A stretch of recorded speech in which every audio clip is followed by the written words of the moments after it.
Good afternoon, ladies and gentlemen. Let me first start by expressing my deep gratitude to the Coalition and to the ACRC for inviting me to speak to you this afternoon. I do not have an enviable position. This is the time of the afternoon when most of us are beginning to feel a little bit sleepy. I am very enthusiastic about the topic I am going to speak to you about, and I hope that some of my enthusiasm will rub off on you. A very quick introduction. I am a prosecutor. I am not an academic. I am not a policy officer. I am a frontline prosecutor. I still go to court regularly to prosecute corruption offenses. In May next month, it will be 20 years as a prosecutor, and I have spent 18 years prosecuting corruption offenses, everything from $5 right up to $1 million or more. I have been invited here to share my perspectives about Singapore's experiences in tackling corruption.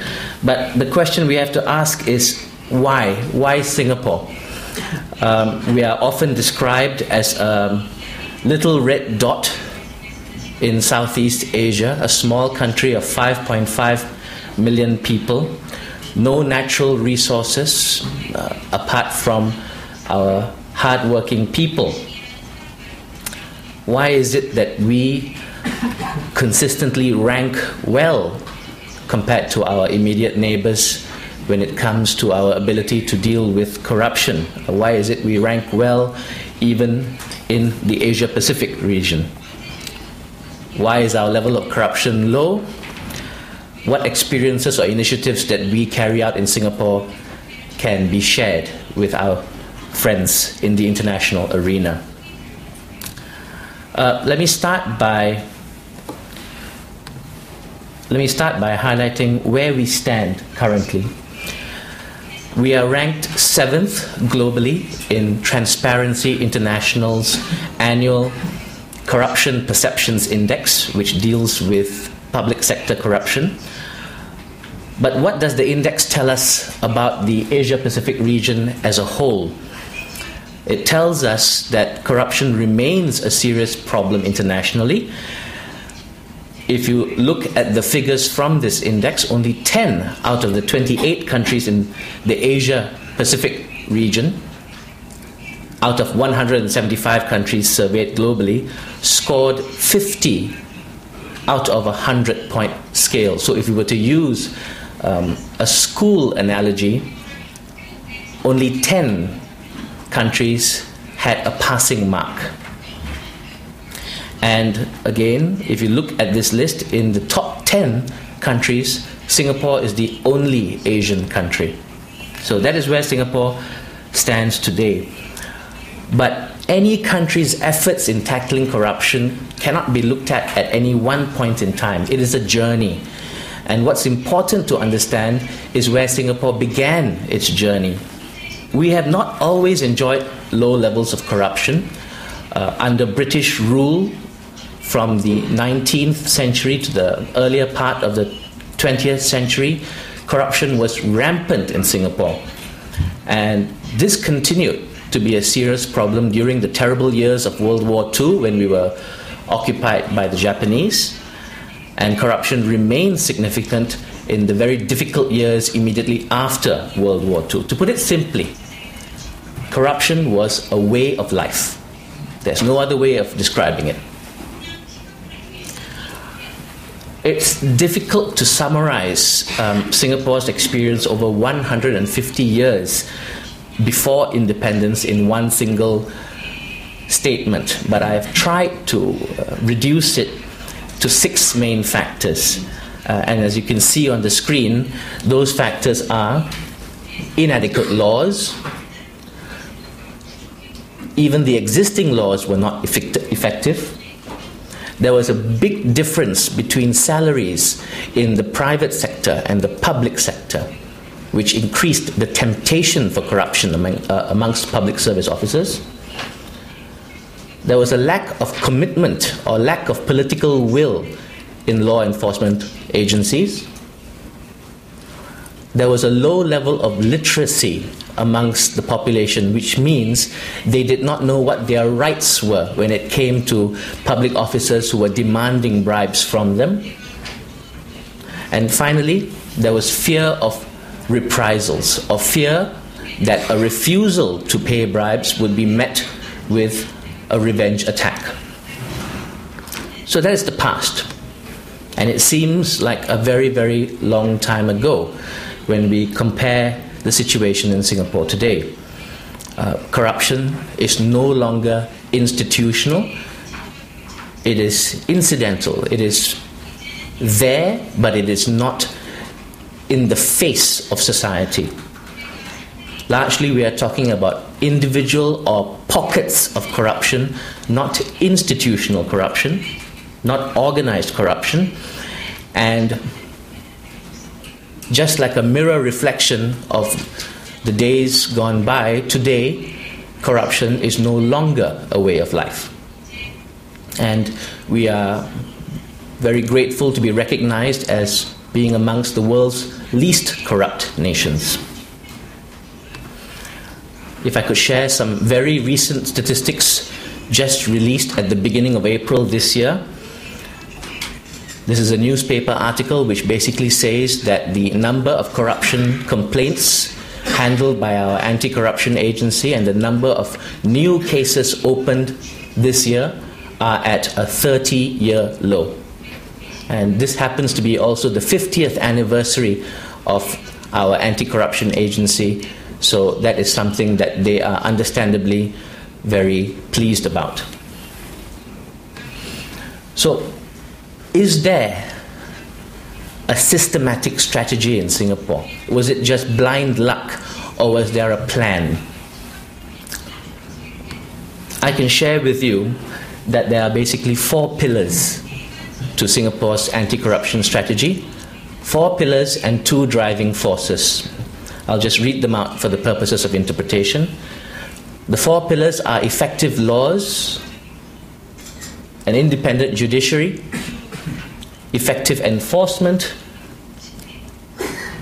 and the role that the public service itself plays in dealing with corruption.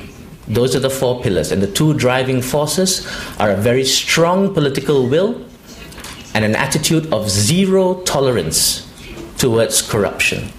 $2, $20 million. It doesn't make a difference. Now, obviously, in 20 minutes, I cannot cover every single one of these areas, so I have chosen to concentrate on 3, and even then, I'm afraid I will only be able to give you a flavor of what we have done. I will deal with effective laws, effective enforcement, and the role that the public service plays. So, touching upon laws, our key anti-corruption legislation is known as the Prevention of Corruption Act, which was enacted in 1960 and which has been amended over the years to keep pace with changes. This act not only criminalizes acts of corruption, but also served to establish our independent anti-corruption agency known as the Corrupt Practices Investigation Bureau. The close working relationship between this anti-corruption agency and the prosecution, perhaps your equivalent to the Department of Justice, can be seen by the fact that a very, very senior prosecutor, namely me, is stationed at this anti-corruption agency 3 out of 5 days a week to give them on-the-spot advice regarding cases that are developing, high-profile cases that are being investigated. My focus in this section is not so much to show you our laws on the screen and carry out a legal analysis.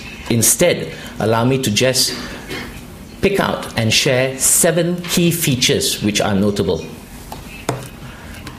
The first point, our law is framed broadly to criminalize all forms of corruption.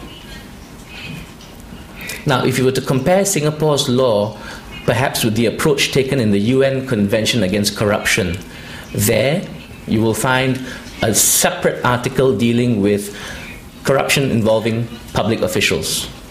You will find another provision dealing with corruption involving abuse of duties, and yet another provision dealing with corruption involving trading in influence. In Singapore, we have taken the approach, instead of crafting our laws very broadly, as you can see, what is required is proof that a person corruptly offered, gave, or asked for or received gratification, I'll explain what that means, as an inducement to do something, or as a reward for having done something. And this can be not only in relation to an act, but it can be in relation to an omission, the refusal to act or failing to act. And it can be in relation to showing favor or not showing favor. We have found that this flexibility in the language of the law allows us to apply it to all manners of corrupt transactions that we have investigated over the years, and we have not been unduly straitjacketed, unduly restrained by by our provisions being too narrow.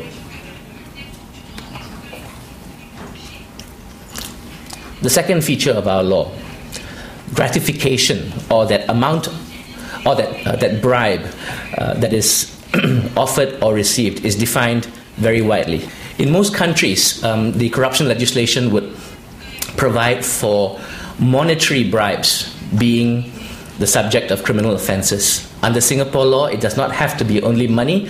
Of course, it can be a gift of value, but beyond that, it can be the offer of a loan. Even if that loan is repaid, that can still be gratification for the purposes of the offence of corruption. It can be the offer of a job. It can be entertainment. It can be, for example, taking somebody for an expensive dinner, taking someone to a karaoke. It can even be something less commonly associated with bribes, and that is sex. Now, it is notoriously difficult to prosecute an offence of corruption where the alleged bribe is in the form of sex, particularly if the parties are known to each other and they can say, if you don't mind me saying, well, the sex wasn't corrupt, it was just for fun. Yes, but we have not been slow, we have not hesitated in Singapore to take up such difficult prosecutions. This is an example just from 18 months ago. This gentleman was the head of our Civil Defence Force, which is the agency responsible for dealing with emergencies during peacetime and during war. And he obtained oral sex from a female representative of a company in exchange for showing favor to her company in the awarding of contracts. He received 6 months in jail, and of course he was dismissed from public service. The third feature of our laws that I wish to highlight: corruption is an offence both in relation to conduct in the public sector and the private sector. Our laws make no difference, I beg your pardon, our laws make no distinction whatsoever between corruption in the private sector or corruption in the public sector. You will find that even some advanced economies such as Italy and France, members of G8, do not criminalize private sector corruption.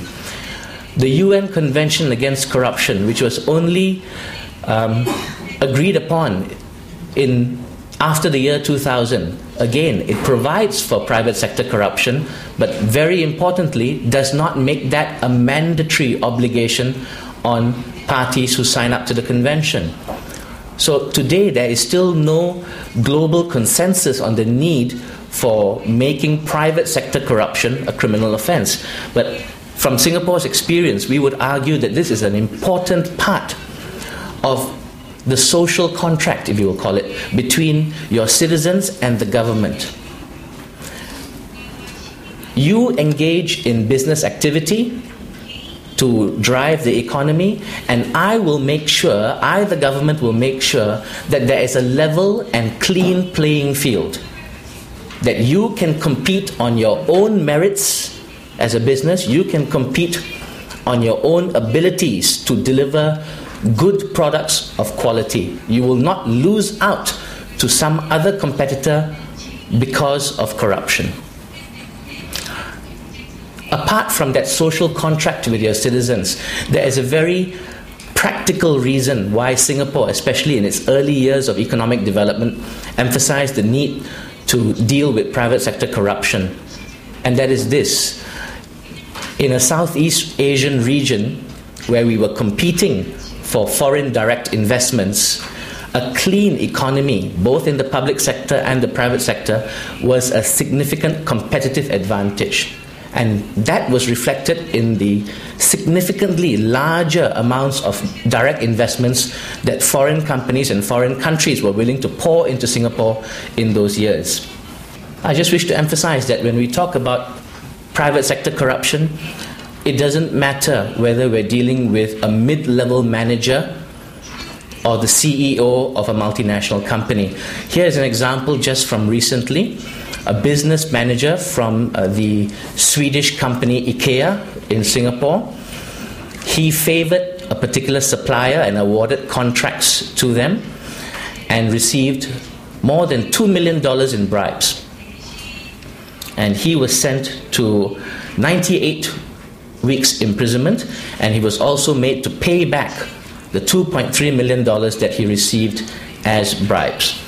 Now, these are additional slides that I have added to try and improve my presentation. I will, of course, make them available to the organizers.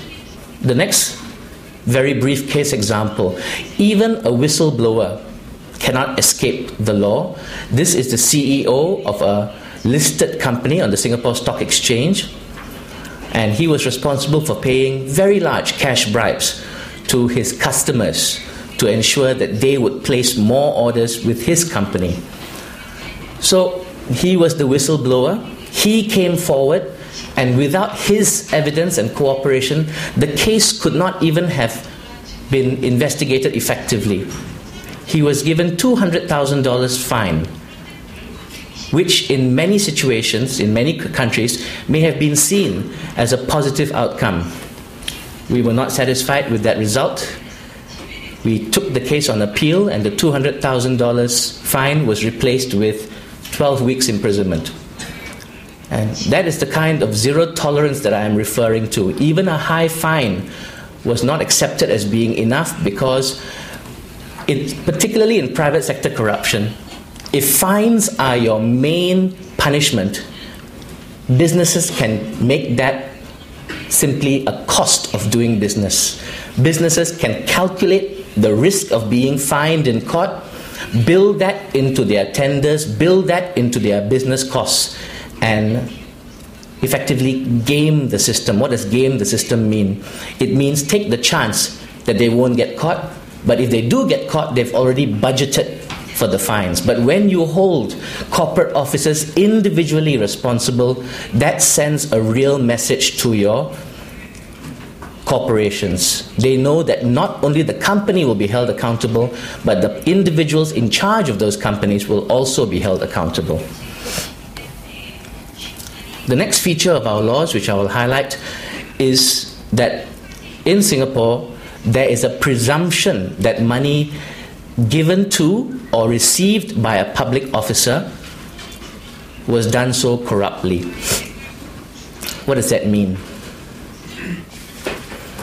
If I were to receive in Singapore, and with whom I have an ongoing case, and even though it might be my birthday, and even though there is a history of my friend and I exchanging birthday gifts over the years, under the law, there is a presumption that that money was received by me corruptly. That doesn't mean I'm automatically guilty. It just means that the prosecution does not have to prove that it was received wrongly by me. Instead, I have to prove that the money was received innocently. It's an important perspective in the law where usually the state bears the burden of proof. But this presumption reverses the burden of proof. It is now your job, the accused's job, to prove that this money was received, this gift was received innocently. How do you justify a presumption like this which reverses the burden of proof? Well, it is notoriously difficult to find evidence that such transactions are corrupt. Very often, both parties to the corrupt transaction will create false paper trails, will create layers to hide their transaction. So the best person to explain this to the court will not be the state but the person himself. Finally, this presumption is very well known in Singapore amongst public officials, and what I want to share with you is that the very existence of this presumption helps to shape behavior. What do I mean? That means public officers think twice, think 3 times, think 4 times when they are put in a position where they may receive anything of value. They will ask themselves, can I explain that this money was received innocently? And that is an important feature of the law.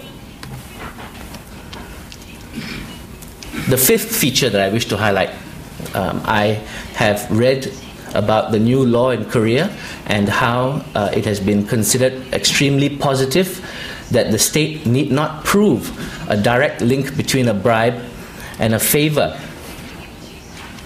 I think that is a very positive move because not all bribery involves a direct exchange of gift and favor. Under Singapore law, this position has existed since the law was passed in 1960. In fact, our laws even go further. There is even no need to prove that the person had the power to grant the favor. There is no need to prove that the person even had the ability to deliver on the promise that he has made. In fact, if money is received, there is even no need to prove that he even intended to go through with it. A case in Singapore that best demonstrates this point, that there is no need to have a direct link, it sounds a lot like a Hong Kong movie known as Infernal Affairs. It was later made into a Hollywood movie called The Departed, and in fact won an Academy Award for Best Picture. It involved this man Hassan and his relationship with an underworld boss by the name of Chua. Chua paid for Hassan's education, including a law degree. Chua paid Hassan while he was in police training school, and he continued to pay him even after he became a senior police officer. But in all those years, money was paid, but no favors were asked for. The favors were only asked for much, much later. So does that mean we can't frame charges against Chua and against Hassan for all those payments where Chua was just building up the relationship, where Chua was just buying him, where Chua was taking him and putting him in his pocket? The court in Singapore said no. Clearly, what was going on is that he was being cultivated.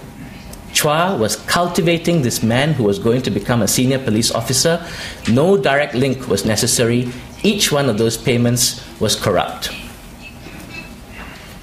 And for this offense, Hassan was sent to jail for 18 months. The next feature is quite important, and it relates to the territorial scope of our offences. Can our law apply to offences committed overseas? The answer is yes.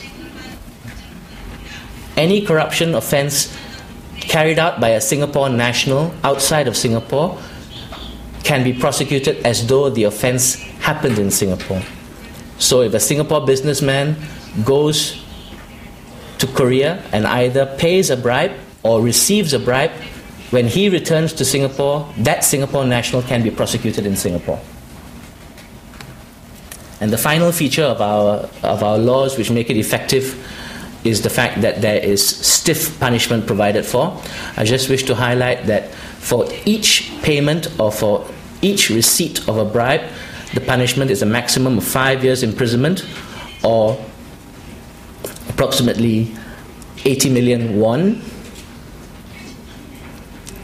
And apart from the fine or jail sentence imposed, the law also allows the state to demand that he pay back the full amount of any bribes he received. So that means he cannot game the system. He will not profit from his crime. He will pay the fine, he will go to jail, and he must pay back all the amounts that he received as a bribe. Now, it's often said that your laws are only as effective as the manner in which they are enforced. So the laws may look very good on paper or nowadays on the internet, but you need an agency that is able to enforce these laws and bring people to justice. In Singapore, that agency, as I've mentioned earlier, is the Corrupt Practices Investigation Bureau. It is independent of the police. While the police report to the Ministry of Home Affairs, the independence of the Anti-Corruption Agency is guaranteed as it reports directly to the Prime Minister's office. And even the Prime Minister cannot interfere with investigations. If he does, the director of the Anti-Corruption Agency can go to the elected president. And the elected president can direct the Bureau to carry out investigations even if the Prime Minister tries to interfere. This is known as a two-lock guarantee to the independence of our investigations. Finally, it is the CPIB is not merely a preventive body. It is not merely involved in formulating anti-corruption policies. It is a law enforcement agency. It has all the powers of enforcement of the police and additional powers that allows it to investigate corruption offences effectively. I just wish to highlight very quickly that over the years, no person has been spared if there are allegations made, whether it is ministers, whether it is high-ranking public officers, whether it is heads of law enforcement agencies. All of them have been investigated, and where there is sufficient evidence, all of them have been found guilty and convicted. Now, let me move on and say a little bit about what measures Singapore has beyond enforcement. On one end of the spectrum, you have the criminal laws. They come into force when something has happened. Perhaps people who are looking at cases will look at those laws and be deterred. They will shape their conduct to avoid prosecution. On the other end, you have ethics and morals. You have perhaps training programs for persons to make them more aware of the need to avoid corruption. Is there anything in the middle that will supplement these two? Yes, there is. Risk management programs. And in Singapore, the public service plays a very large role in managing the risk of corruption. Very quickly, some measures which are worth mentioning, particularly as Singapore is a very, very wired nation. The use of technology to minimize the need for government officials to have face-to-face interaction with the public. Whether it is to apply for a license or a permit, whether it is to appeal against a decision that has not gone in their favor, whether it is to bid for government contracts, all this is done electronically in Singapore. And though this may seem merely as an efficiency move to make government more efficient, it is actually at its root a very significant tool in combating corruption. It minimizes the opportunity for corruption. It reduces the ability of a government officer to ask for a bribe. It removes the ability for a member of the public or a business to offer a bribe. You can't offer a bribe to a computer screen. You can't receive a bribe through a computer screen. Just as in Hong Kong, there are very strict and very detailed rules for the public service that govern public service officers in relation to corruption, and breach of these rules can result in a range of disciplinary action, including termination from service. Apart from general rules regarding the acceptance of gifts and regarding the need to avoid corrupt conduct, there are also rules requiring annual declarations of investments, annual property ownership, and your degree of indebtedness. If you are financially embarrassed, which means if you owe more money than you are able to pay, that is something that you have to declare to the government. And finally, there are 2 very large casinos in Singapore, and in line with introducing these casinos, parallel rules were introduced to limit the ability of public servants to visit these casinos. I, for example, as a senior officer in the criminal justice system, cannot visit the casinos at all. For officers who are not directly involved in the criminal justice system, they can visit the casino and must report that visit within 7 days. So these are fairly stringent measures. The reason behind this is the well-established link between gambling and the risk of the person being financially embarrassed and therefore more susceptible to being tempted by corruption. The role of the public sector does not only influence anti-corruption within the public sector alone. For example, in Singapore, any private business or businessman who is convicted of bribery will be debarred from bidding for any contract offered by the government.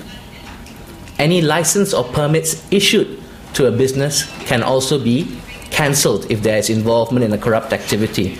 A very quick example, the bunkering industry or the supply of marine fuel is very big business in Singapore. We are one of the largest ports in the world. And there is a lot of corrupt transactions involving this supply of marine fuel, where basically the marine fuel supplier will pay the chief engineer a bribe in order to pump less fuel and thereby make a large sum of money from that amount of marine fuel that is left over. So in the past, we only used to prosecute these chief engineers from the ships and the persons who supply the marine fuel. But now, we hit them where it hurts. We will also cancel the license of the marine fuel supplier, and that means their entire livelihood, and it's a very lucrative livelihood, is gone. Now, underpinning all these measures, and some would argue the most important factor is political will. You can have as many laws as you want, you can have as many agencies as you want, and you can have as many rules as you want for the public service. But if the political will does not come from the very top levels of government, the entire strategy of anti-corruption will fail. You need a driving force.